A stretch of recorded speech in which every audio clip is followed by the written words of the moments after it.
Hello everybody, back here again for our vlog a day, and today is Sunday the 18th, and today was a lovely beautiful day outside weather-wise. Temperatures were nice and hot. Started off nice and cool actually, got plenty hot though. Just beautiful. We ended up having some rain in the evening, kind of screwed up a little of my plans there, finishing that stuff off, but it wasn't that big a deal. So got up this morning, got a kind of a semi-slow start, weren't in a big hurry to really go anywhere or do anything. Was waiting to hear around from a guy. I wanted to go look at a Geho. I'm not sure how it's pronounced. I wanted to say Greenhill, but it's an H, not an R. So it's Gheenoe, whatever.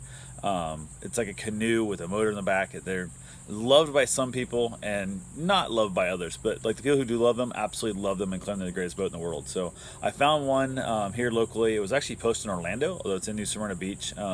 Went ahead and finally got a hold of the guy. I'd given up on waiting to hear back from him and said, hell with it, and decided to go out kayaking. We already had the new kayak loaded up still, and thought I'd go out and get a little kayaking done in it. And ironically, we did go out and get kayaked in that, which is the same number of times the gentleman I bought it from kayaked in it, and he owned it for like a year, and he lost $2,000 in the purchase. What he paid for it to what I paid for it, and I've used as much as he has now, and I'm good with it. So, but we got it already loaded up, so headed out to go do a little kayaking and stuff. On the way out, he did reach back and said he was finally did hear from him.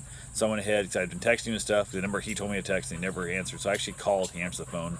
He texted me the address.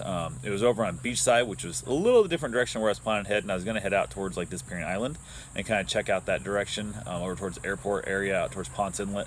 Instead, we headed down south, got to his house, found the place. Boats. It's a wide body. I didn't know there was such a thing on those, but it's super wide. It's like 4 foot wide instead of like the 2.5 feet wide. It's a bigger difference. Be much better for Bruce and stuff, which I'm a big fan of. But he's asking very high top end dollar on this boat, and it's not in high top end dollar pricing or in condition. So the motor looks way nicer than the whole boat, which again is half the value, or if not more. So, but it's the first time I've seen a wide-bodied canoe, and I'm really excited about that way more than the other ones. The reason I was kind of looking at the canoes, not really that great for the dog, but they're cheap and the guys love them. So I thought, well, if ever that many people love them, I will give them a try. So we looked the boat over, and it was like I said, it was a little rougher shape. They photograph, apparently these boats must photograph way better than they actually live, because this thing looked really pretty. And I also wondered, he could have just hosed it down, could have wiped it down, could have made it, arm rolled or whatever, took the photos real quick before it dried out and looked like crap. But it needs a paint job, it needs a few things here and there and stuff to be a really nice boat, and it is what it is. So, but it's a great looking little thing. It's like a 9.9 Suzuki, I think, in the back of it. It's a good looking motor and stuff. The trolling motor is basically shot. It only works in reverse. It's not worth nothing. But I've got a couple extra trolling motors from the kayak and stuff I could swap over there, and all that fun things that come with it. It's got a big giant pedestal seat up front because he was too cheap to buy a low pedestal seat. So this thing's like super tall. He claims he likes it. I don't know. It doesn't look to be stable, but who knows? We'll see.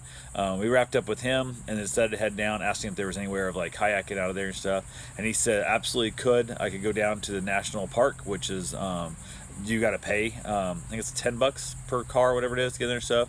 And he said if you're going down to put in the boat, you can actually get to the boat ramp for free. Just tell him you're going to that first boat ramp, hit the first boat dock, dump your kayak in, and good to go. So we drove down there. He also said he sneaks a kayak in off of a little road just by his house there. We kind of wanted to go paddle back in that area we've never been yet on the kayaks. We're already here, might as well.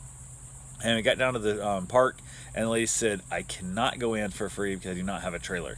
If I had the kayak on a trailer, I could get in for free. And I'm like, oh, you gotta be kidding me. So I was like, well, can I just go down and look and see what the boat ramp looks like and stuff to kind of compare to see if I'd want to do this or not, because of some of the fact that, I do have a kayak trailer at home I could roll home and get and whatnot. Hey, and I like saved $10 in the process. So she goes, yeah, she was super nice and friendly, headed down, basically checked it out, went ahead and, looked around and stuff, hang this and that. It looks pretty nice. It looks like a nice thing. Another thing is the other side of the road, the beach side, ocean side instead of the inlet side, is such different beaches. The sand is just this really beautiful soft sand. It's like almost impossible to ride a bike in. It's unless like a fat tire bike only maybe. It's super just beautiful soft. It's much different, much more beautiful, much more peaceful. Not all the partiers and all that kind of stuff. It's just you're paying to get there. So you pay a premium, you get a premium beach. So it is what it is. So no trash and that kind of stuff. So we looked at the dock and stuff, headed back out, stopped, talked to the lady and said, hey, if we were to buy this, is it per year? Because like the beach ones you buy from January 1st to December 31st. And she said, no, it's the end of the month you buy it in the next year. So we was like, okay, our stuff, told us the price for the annual pass and blah, blah. So we headed out. I went downstairs. Let's just go ahead and buy the pass. We be able to use this beaches more. We wanted to kind of check them out a little bit and stuff and whatnot. So we headed back over, pulled back in, and kind of gave her a hard time. I'm like, yeah, can we go check out the boat dock? Like, we'd like to hear about. Blah. She got to laugh. So we gave her the money. We've got the little thing, and it's actually cool. It's like a little credit card looking size piece that has the family name on the back. So everybody in the family can use it, which is cool. So we can rotate it out. It's 1 carload per car. So technically, I think we could kind of cheat a little bit if you wanted to. You could kind of bring in both, but it's kind of pain in the butt. It's not a big deal. So she goes, whatever you can fit in the car. I said, so I bring my RV with 60 people. She goes, well, we can't be doing that, but short of that, we can do it. So she was super friendly, really nice lady and stuff. Went on down, checked out the boat ramp and stuff, put the kayaks in, basically paddled around. I don't know why we put them right there, because we could have went on down farther, because we now had the pass to go farther, but we didn't. We paddled around. We had a great time. Saw a dude catch a red drum fish out there. Lots of bait fish jumping, everything else. The drives worked great. We had a great time. Hit a couple clam beds. Got stuck with the drives in shallow water, which we were figuring out how to back up off of those, how to remove the drives easily. We're learning stuff with this kayak. It's pretty cool. Had some fish jump up in my boat. Like, I thought I got them all back in the water, and I didn't. We ended up killing 2 of them, unfortunately. There was 3 more that we saved when we got back, so 5 total I saved. I got out of the boat, that just little fish that hopped in my boat that took a ride. So unfortunately, a couple of fish died, which was not cool, but it is what it is. So got back, loaded the kayaks up, decided to head down around the rest of the park, kind of check it out a little bit.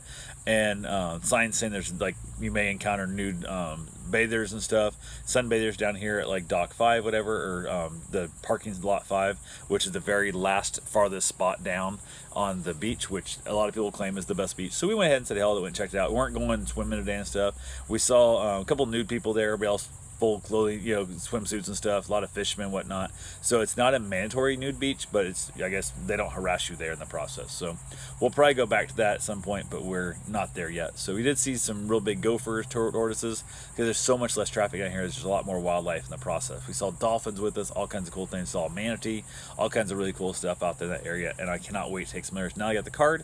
We can, like I said, we can take carload down at a time, so we can take other people out with us, which will be really, really nice. And then we can haul the kayaks on the trailer, basically toss them in the car, and we can haul in 5 people easily with enough kayaks to haul 5 people around in the water as well, or even just go spend the day at the beach. So we got back home, basically chilled out a little bit, took a nap. Karen was going through some Excel books, because she took an Excel class a while back, and she feels like she forgot 90% because she doesn't use it enough. And she's got a class tomorrow for that she's kind of freaking out a little bit about. Her brain's a little mushy still from this headache and whatnot that's still not fully cured up yet. So it is what it is. We went ahead and chilled out. We was going to go out and get something to eat. We decided not to. Just said to hell with it. Had a frozen pizza, watched a bunch of Netflix, and then we crashed out and called it a night. So I did come out here and have a cigar again, too. She stayed inside and basically just kind of binge watched a little bit of Netflix, I think, trying to chill out a little bit. She ended up watching a couple hours of Excel education on, like, YouTube as well, too. So anyway, that's all I got for right now. I will talk to you guys tomorrow. Have yourself a safe, wonderful day. Thanks for watching.